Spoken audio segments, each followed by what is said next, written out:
Hello बच्चों, कैसे हो? ठीक हो ना सब? ध्यान रखना अपना, ठीक है? शुरू करें? चलो शुरू करते हैं, ठीक है? देखो, अलजेब्रा वाले चैप्टर में हमने पढ़ा था जोड़ना, घटाना, गुणा करना, भाग करना, ये पढ़ा था। वेरिएबल कांस्टेंट के बारे में पढ़ा था, है ना? और फिर अपन ने वर्ड प्रॉब्लम्स देखी। वर्ड प्रॉब्लम्स नहीं की थी, मतलब कुछ शब्दों में लिखा होता है, उसको अपन व्यंजक के रूप में लिखते हैं, है ना? एक्स की फॉर्म में, वाई की फॉर्म में लिखते हैं, ठीक है? जैसे राम की उम्र राधा से 3 साल बड़ी है, तो राम को एक्स मान लेते थे और 3 जोड़ देते थे, तो राधा की आ जाती थी, ठीक है? अब अपन समीकरण के बारे में सीखेंगे। किसके बारे में? समीकरण। देखो लिखा है समीकरण, इंग्लिश में बोलते हैं इक्वेशन। तुमने व्यंजक पढ़ा है?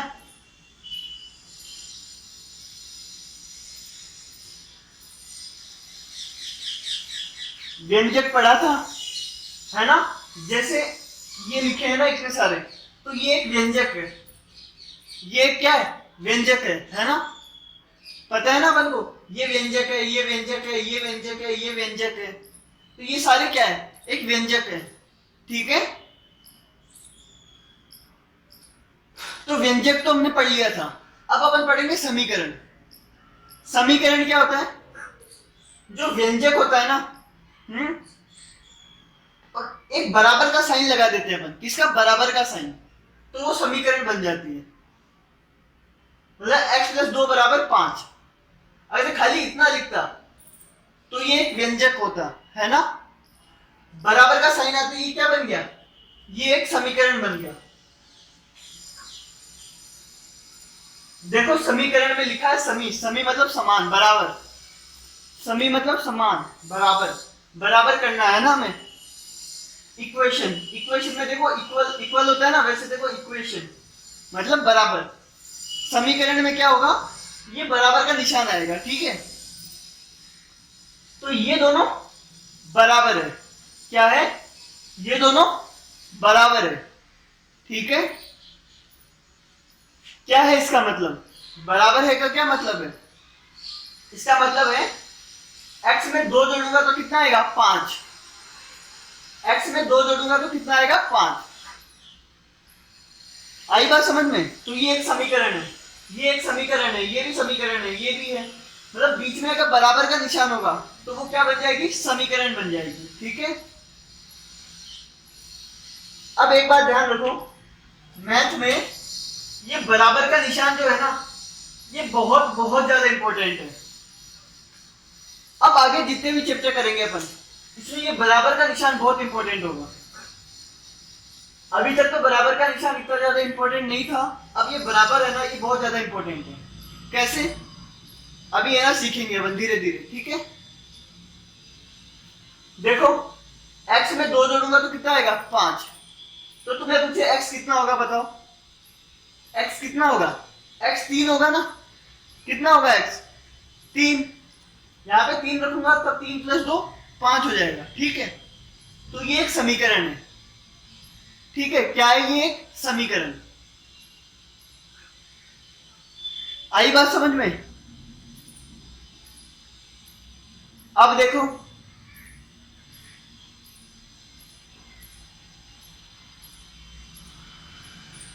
अपन ने जैसे व्यंजक में लिखा था ना कि राम की उम्र में अगर राम की उम्र में 3 जोड़ने पर राधा की उम्र आती है, तो अपन क्या लिखते थे? x + 3।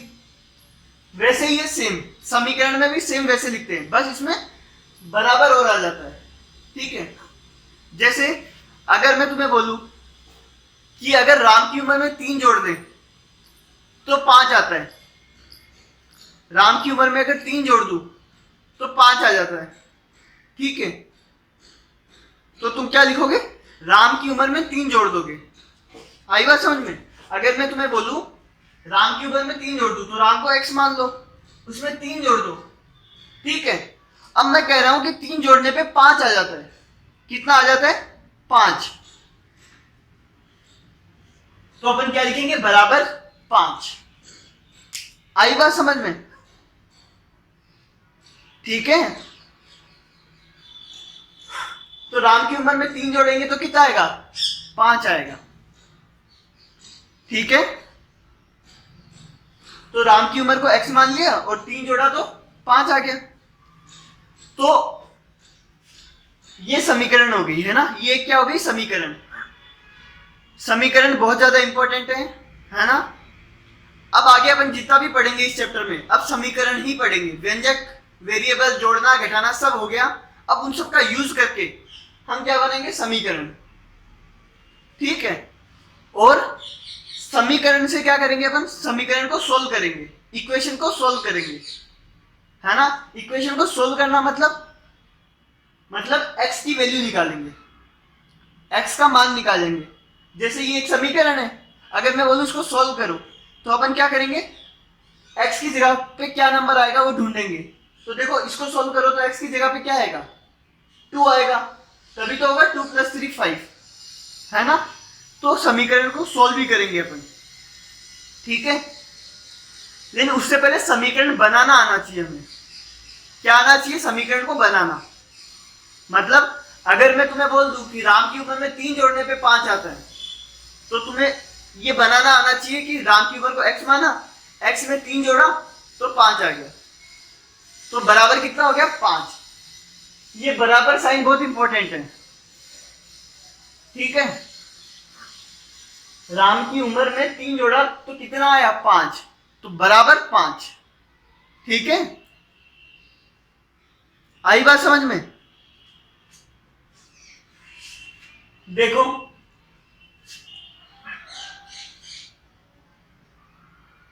ये लिखा है x + 2 = 5, है ना। तो इसको मैंने शब्दों में ऐसे लिखा है ना, कि किसी संख्या में 2 जोड़ने पर 5 आता है। अगर मान लो ये लिखा हुआ होता किसी संख्या में 2 जोड़ने पर 5 आता है, तो किसी संख्या को क्या मानते? x। तो x मान लिया, उसमें क्या जोड़ा? 2, ठीक है। तो कितना आया जोड़ने पे? 5 आया कि नहीं आया? तो इसको तुम शब्दों में ऐसे लिख सकते हो, किसी संख्या में 2 जोड़ने पे 5 आता है। तुम्हारी मर्जी वो लिखो, तुम्हारी मर्जी वैसे लिखो, है ना। तुम चाहे तो ये लिख दो कि राम की उम्र में 2 जोड़ने पे 5 आता है, ठीक है। या तुम ये लिख दो, है जो कौन है? राहुल अमित से 2 रोटी ज्यादा खाता है। राहुल अमित से 2 रोटी ज्यादा खाता है, ठीक है। आई बात समझ में? और अमित 5 रोटी खाता है, ठीक है। सॉरी, राहुल 5 रोटी खाता है। क्या बोला? जो राहुल है वो अमित से 5 रोटी ज्यादा खाता है, सॉरी 2 रोटी ज्यादा खाता है। राहुल इससे 2 रोटी ज्यादा खाता है, तो इसको x मानेंगे, तो राहुल का कितना हो जाएगा? x + 2, है ना। और मैंने बता दिया कि राहुल 5 रोटी खाता है। मैंने अगर ये बता दिया कि राहुल 5 रोटी खाता है ना, तो देखो यहां से तुम्हें पता चला राहुल x + 2 रोटी खाता है, और यहां से तुम्हें पता है राहुल 5 रोटी खाता है ना। तो ये दोनों क्या हो गए? बराबर हो गए। तो तुम इसको ऐसे भी लिख सकते हो कि राहुल अमित से 2 रोटी ज्यादा खाता है ना, और राहुल 5 रोटी खाता है, ऐसे भी लिख सकते हो, ठीक है। राहुल अमित से 2 रोटी ज्यादा खाता है तो x + 2 हो गया, और दूसरी चीज लिख दो राहुल 5 रोटी खाता है, तो वो दोनों क्या हो गए? बराबर हो गए। तो तुम कुछ भी लिख सकते हो यहाँ पे, कुछ भी। तो मैंने क्या लिखा है? किसी संख्या में, कोई भी संख्या हो उसमें 2 जोड़ने पर 5 आता है। तो देखो समीकरण बना कि नहीं बना? किसी संख्या में 2 जोड़ा तो कितना आया? 5, ठीक है।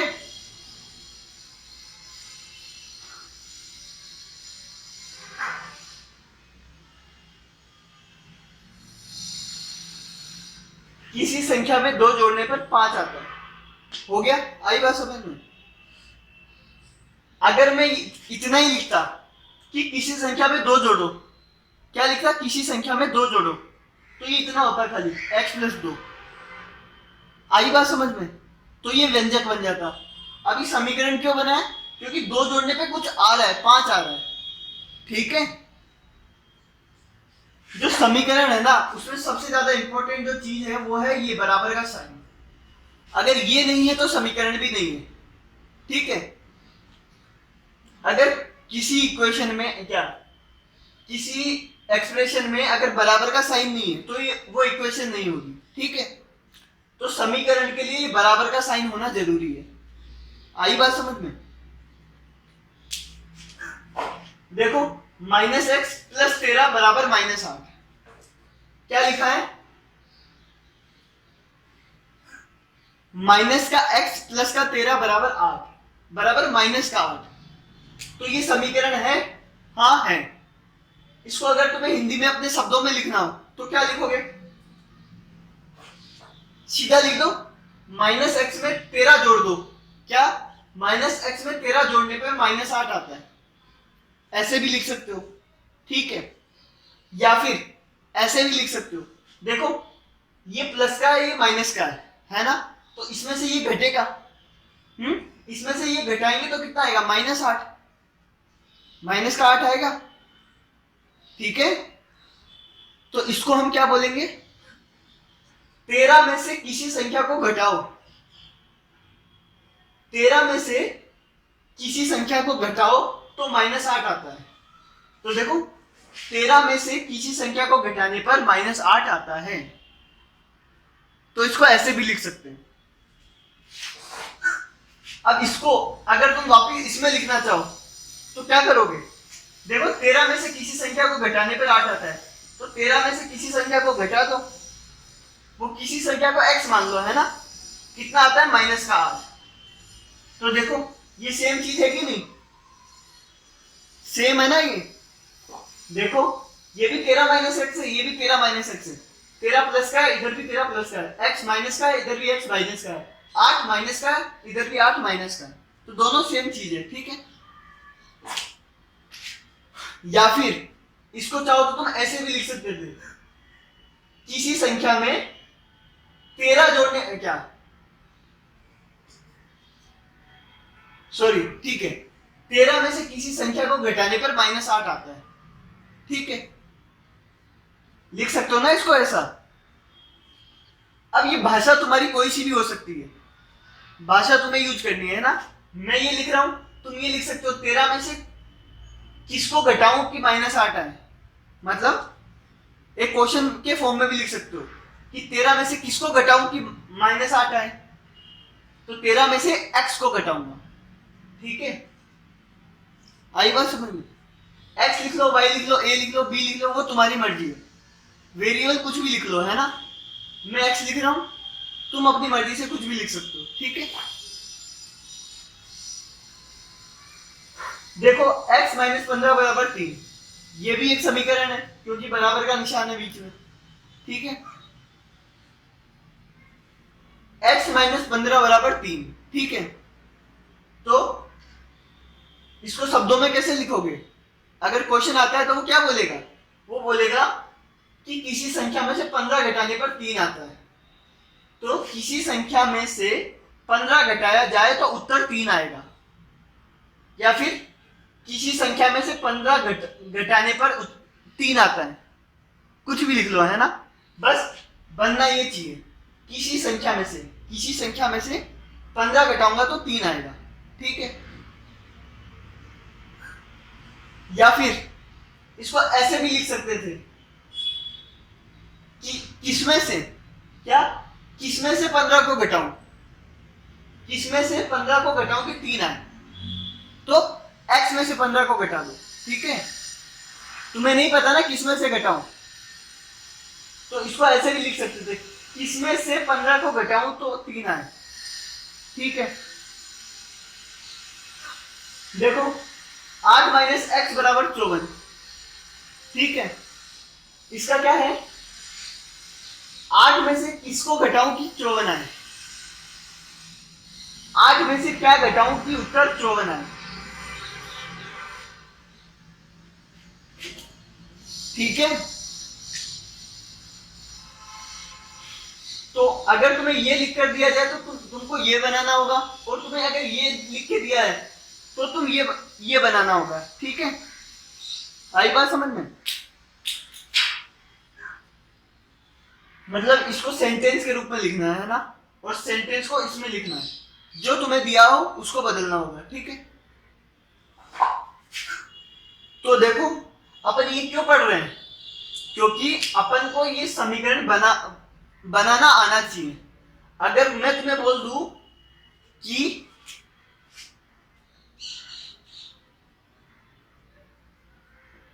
अनुज की लंबाई का 2 गुना करने पर 8 आता है ना। अगर मैं ये बोल दूं अनुज की लंबाई का 2 गुना करने पर 8 आता है, तो तुम्हें अनुज की लंबाई बतानी है। तो तुम क्या करोगे, लंबाई को x मान लोगे। क्या मान लोगे? x। लंबाई को x मान लिया, उसका 2 गुना करने पे कितना आता है? 8। तो ये क्या बन गया? समीकरण। ठीक है, तो यहां से x निकल जाएगा। x कितना आएगा? 4 आएगा, है ना। तो ये जो सेंटेंस दे रखा है उसको तुम्हें इसमें बदलना आना चाहिए, समीकरण में, इक्वेशन में बदलना आना चाहिए। आई बात समझ में? अगर तुम ये बदल पा रहे हो तो तुम सोल्व कर लोगे, तो तुम x की वैल्यू बता पाओगे, तो तुम इसकी लंबाई बता पाओगे। ठीक है, आई बात समझ में? इसलिए अपन ये पढ़ रहे हैं।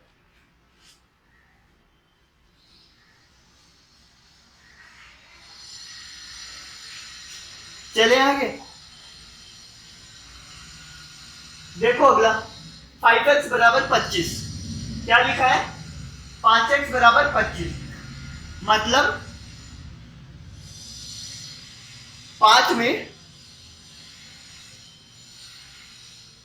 5 को किससे गुना करूं कि 25 आ जाए? ठीक है, ये 5x का क्या मतलब है? 5x से गुना हो रहा है ना। तो लिख दो 5 को किससे गुणा करूं या करें कि उत्तर 25 आए। ठीक है, चाहो तो तुम इसकी जगह पे कुछ और भी लिख सकते हो कि राम की उम्र को 5 से गुना करने पे 25 आता है ना। राम की उम्र को 5 से गुना करने पे 25 आता है, तो राम की उम्र कितनी है नहीं पता ना, तो x मानेंगे। ठीक है, या फिर ऐसे भी लिख सकते हो 5 को किससे गुना करूं कि 25 आए। मतलब सेंटेंस तुम कुछ भी बना सकते हो, बस सेंटेंस को जब वापस इसमें कन्वर्ट करो तो ये बनना चाहिए। ठीक है, देखो 5 को किससे गुना करूं कि 25 आए, तो 5 को x से गुना करूंगा कि 25 आएगा। ठीक है,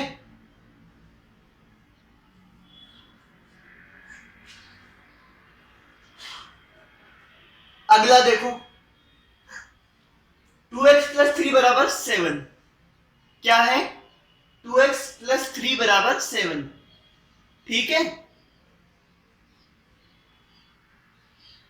इसको भी तुम्हें बदलना है, सेंटेंस में लिखना है ना। तो देखो बोर्ड मार्क्स ध्यान रखना, पहले गुणा होगा कि प्लस? पहले गुणा होगा ना।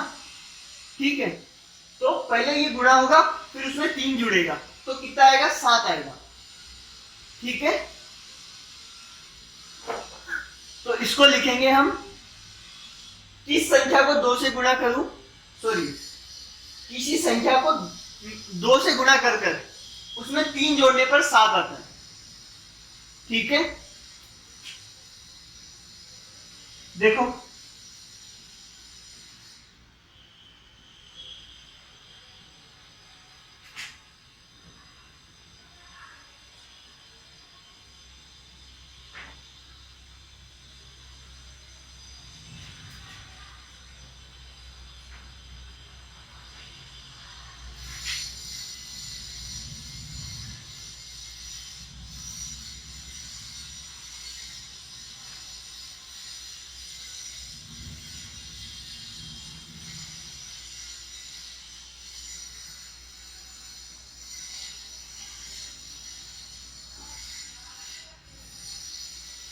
समझ में आया? किस संख्या को 2 से गुणा करके, कौन सी संख्या को 2 से गुणा करके उसमें 3 जोड़ने पर 7 आता है। मतलब कोई संख्या है, उसको 2 से गुणा करना है, ठीक है? तो कोई संख्या को क्या मान लोगे? x। x को 2 से गुणा करना है, फिर उसमें 3 जोड़ना है, तो कितना आता है? 7 आता है। तो देखो ये 2x + 3 = 7 बना कि नहीं बना? ठीक है, आई बात समझ में? तो इसको शब्द में ऐसे लिख सकते हैं, है ना? अगला देखो, पहले ब्रैकेट सोल्व होगा, ठीक है? पहले ब्रैकेट होगा, है ना? ब्रैकेट के अंदर फिर पहले क्या होगा? गुणा होगा, ठीक है? तो हम क्या बोलेंगे इसमें कि किस संख्या को 5 से गुणा कर उसमें 3 जोड़ो और फिर उत्तर को 8 से गुणा कर दूं, उत्तर को 8 से गुणा कर दूं तो 24 आए। आई बात समझ में? मतलब किसी संख्या को 5 से गुणा कर उसमें 3 जोड़े, फिर उत्तर को 8 से गुणा कर दे तो 24 आए। आई बात समझ में? तो लिख लो इसको।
देखो किस संख्या को 5 से गुणा करके, किस संख्या को 5 से गुणा करके उसमें 3 जोड़ा जाए, 3 जोड़े, फिर उत्तर को 8 से गुणा किया जाए। मतलब किसी संख्या को पहले 5 से गुणा करना है, फिर उसमें 3 जोड़ना है, फिर जो उत्तर आए उसको 8 से गुणा करना है, तो उत्तर 24 आए। तो जो आंसर आएगा वो कितना आएगा? 24। तो बराबर 24। आई बात समझ में? अब इसको अगर वापस इसमें बदलना है तो बदल के देखो, बदल पा रहे हो कि नहीं? देखो किसी संख्या को 5 से गुणा करना है, तो वो संख्या क्या मान लेंगे? x। x को 5 से गुणा करना है, ठीक है? उसमें 3 जोड़ा जाए, फिर उसमें 3 जोड़ना है, ठीक है? फिर उत्तर को 8 से गुणा करना है, तो ये उत्तर है ना? इसको क्या करना है? 8 से गुणा करना है, तो इस पूरे को 8 से गुणा करना है ना? उत्तर ये पूरा है, तो ब्रैकेट लगाना पड़ेगा, तो उत्तर कितना आएगा? 24। तो आंसर आएगा 24 बराबर 24। आई बात समझ में? देखो सेम है कि नहीं, है ना? ये बन जाएगा 5x + 3। देखो 5x + 3 multiply by 8, multiply by 8, है ना? बराबर 24। तो ये बन रहा है ना ऐसा सेम, ठीक है?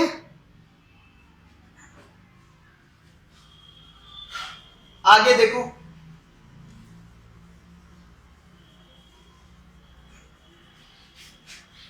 8वां क्वेश्चन है 7/x = 84। क्या है? 7/x = 84, ठीक है?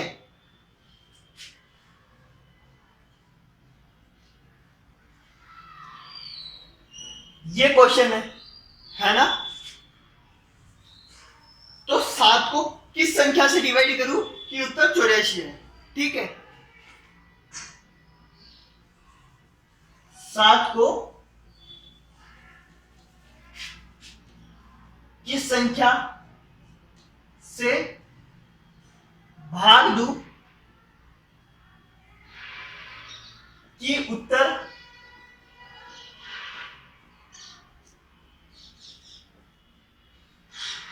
84 आए। ठीक है, देखो एग्जाम में अगर समीकरण का कोई क्वेश्चन आएगा तो तुम्हें ये लिख कर दिया होगा और तुम्हें उससे ये बनाना है। ठीक है, उससे क्या बनाना है, ये देखो 7 को किस संख्या से भाग दो, 7 को x से भाग करोगे तो कितना आएगा 84। ठीक है, लास्ट क्वेश्चन देखो, 2x माइनस 3 अपॉन 2 बराबर हाफ। 2x माइनस 3 अपॉन 2 बराबर हाफ। ठीक है, तो क्या लिखेंगे, देखो पहले क्या होता है बोर्ड पास में, है ना, जब ये अपॉन वाला साइन आता है तो ऊपर वाले को अलग सोल्व करते हैं, नीचे वाले को अलग, बराबर हाफ। ठीक है, तो क्या करूंगा, 2 में x से गुना करूंगा, फिर उसमें से 3 घटाऊंगा, है ना, और उत्तर को 2 से डिवाइड कर दूंगा। ठीक है, तो लिख दो, किसी संख्या को 2 से गुणा करके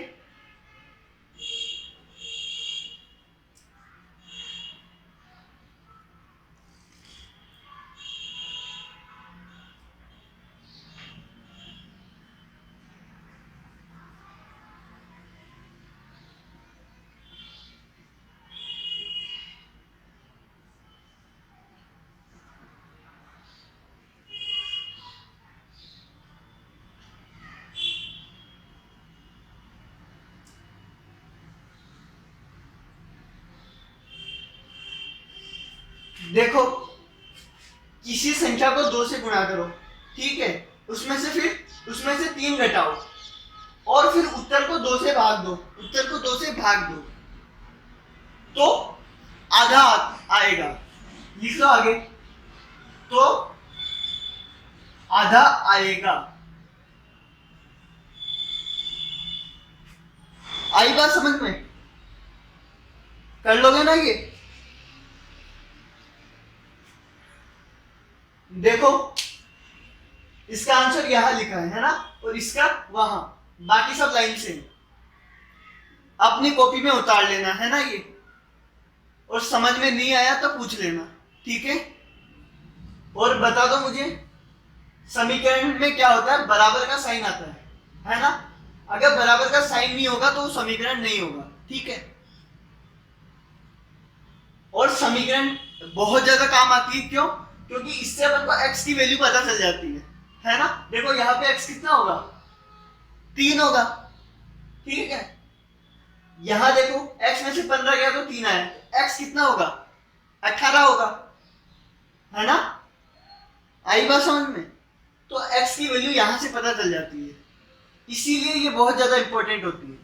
जो खाली अगर व्यंजक दिया हुआ होता, इतना दिया हुआ होता, तो x की वैल्यू नहीं पता चलती, पर जब बराबर कुछ होगा तो हमें x की वैल्यू पता चल जाएगी, है ना। तराजू देखा है, तराजू, है ना, अपन बाजार में जैसे चावल खरीदने गए तो अपन क्या करते हैं, उसको बोलते हैं कि 2 किलो चावल दे दो। ठीक है, तो वो क्या करता है, तराजू के एक हिस्से में तो 2 किलो का वो बाट रखता है, 2 किलो का पत्थर रखता है ना, उसे पता होता है कि 2 किलो का है पत्थर, लेकिन उसे चावल के बारे में नहीं पता कि चावल कितना है ना। वो धीरे धीरे चावल डाल डाल के देखता है कि बराबर हुआ कि नहीं हुआ। यही करता है ना दुकानदार, तराजू देखा है ना, इधर पत्थर रखता है और इधर चावल डालता है ना, वो तोल के देखता है कि बराबर हुआ कि नहीं हुआ। ठीक है, तो इसमें क्या होता है कि उसे उस पत्थर का तो पता होता है कि ये 2 किलो का है, लेकिन चावल का नहीं पता होता कितना है। वो डाल डाल के देखता है, जब तक बराबर आ जाएगा उतना ही अपन को चाहिए, है ना। अगर बराबर आ गए दोनों तो चावल कितने हो जाएंगे, 2 किलो। आई बात समझ में, आई ना बात समझ में। वैसे ही है ये बराबर का साइन। एक्स के बारे में हमें नहीं पता, मान लो ये चावल है, चावल के बारे में नहीं पता, लेकिन हमें इस 5 के बारे में पता है।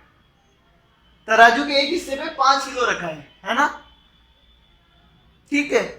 दूसरे हिस्से का हमें पता करना है, तो हम कई तरीके होते हैं पता करने के, वो पता करेंगे, ठीक है। जैसे इसमें तो सीधा देख के बता सकते हैं कि यहाँ 3 होगा, पर इसमें नहीं बता पाएंगे सीधा कि यहाँ क्या रखूं कि माइनस का 8 आए, ठीक है। वैसे कई क्वेश्चन है, जैसे इसमें तो और नहीं बता सकते कि एक्स को क्या रखूं। आई बात समझ में। तो लिख लेना है ना ये, और एग्जाम में अगर आता है ऐसा क्वेश्चन तो हमें ये दिया हुआ होगा और हमें उससे ये लिखना होगा। जैसे किस संख्या में से 15 घटाऊं कि उत्तर 3 आए, तो उस संख्या को x मान लो, x में से 15 घटाओ, देखो x में से 15 घटाओ और बराबर 3, उत्तर 3 आएगा, ठीक है। तो एग्जाम में ये दिया हुआ हो सकता है और ये पूछ सकते हैं, ठीक है। आई बात समझ में। तो तुम्हें इससे ये लिखना आना चाहिए और इससे ये लिखना आना चाहिए, ठीक है। कर लोगे, फिर कर लेना, है ना। बाय।